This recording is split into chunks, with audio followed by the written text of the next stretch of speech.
Getting ready to do a newborn check. This lamb is generally someplace between 12 and 24 hours old. We like them to be born in a pasture, and then we put them in a pen with their mother for just a few hours. By the time they're 24 hours old, we like them to be kicked out in a pasture with a few we call pre-K. So this lamb has been doing great. This is the first check that we've done, other than touching the lamb to do the navel cord. We'll do that in the pasture within a couple hours of birth. So that's one of the things we check. That navel cord is really nice and dried out, so that is really wonderful, and it will prevent navel ill. We're checking our records. This is in fact a male.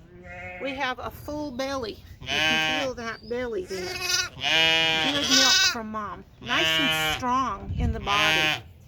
Also then, it's got a good strong cry. Nice pink nose. Or you can even check the membranes inside the eye to see what their color is. We also like to check the eyes to make sure we don't have any entropion or eye challenges there that we need to take care of. Here we're checking the mouth. The top bite meets with the bottom bite, no problem. So we're just fine there. These are just cursory things that we check for. In addition, we'll feel those lungs, make sure we don't have any raspiness. We're listening. We're using all of our senses to check this little fella out. Then what we do here at this farm is we keep a wheelbarrow, a cart, so that we don't have to put our things on the ground.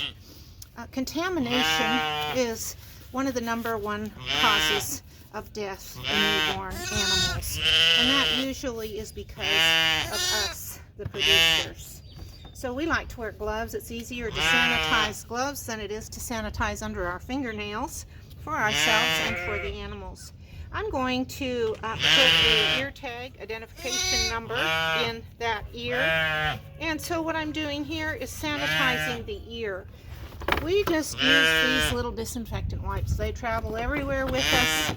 We love them. They work really well, and the price is reasonable. We've got ourselves a little trash can here to put our trash in our carry-all. So this is a tagger, an ear tagger. There are many different methods, but doing this alone, I've learned to hold them between my legs. It works really well. You can even hold twins that way. And so we've got the tag inserted into the tagger. Make sure you have the right brand of tagger for your tags. These are in fact Scrapie identification tags with our farm name and our farm number on there, and they are illegal to remove.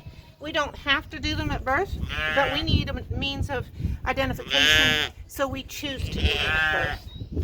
I like to put the point on the inside of the ear, find a place where there's no blood vessels, and then quickly and efficiently insert that tag. It's no different than someone having their ears pierced. I like to press that little head towards my leg to hold it so it doesn't move, and then hold the ear firmly while I find my place to insert the tag. The next thing that we do here in Oklahoma is we do a band on their tail. This little guy has a lot of poop there. That's a really good sign, actually. That shows that this lamb is eating colostrum. If this is just meconium, it's really black. But the colostrum is nice and yellow. That's a really good sign. Although they can get all stuffed up. So this is another reason why we like to do this at about 24 hours, because we can get that gooey stuff off that tail. It is possible to be too abrasive with that tail, and it's also possible to be too abrasive in taking the debris off the tail. Make sure you don't pull the tail, pulling the animal up. You can break their little vertebrae very easily. These guys are just very little. We have to be gentle and careful. If they have some that I can't remove, I like to put Vaseline on here. Now we're pretty good and clean there. And we're ready to put the band on. We use the global standard. I'm finding the first vertebral space that I can feel, and I'm counting 3 out. 1, 2, 3. 3 or 4 would be my global standard. It depends a little bit on the length. Also, you can check and make sure you got it far enough. My thumb is a little more than 1 inch. That's a nice distance. Also, if this is a female, when that tail comes down, it should cover the vulva so they don't get sunburned.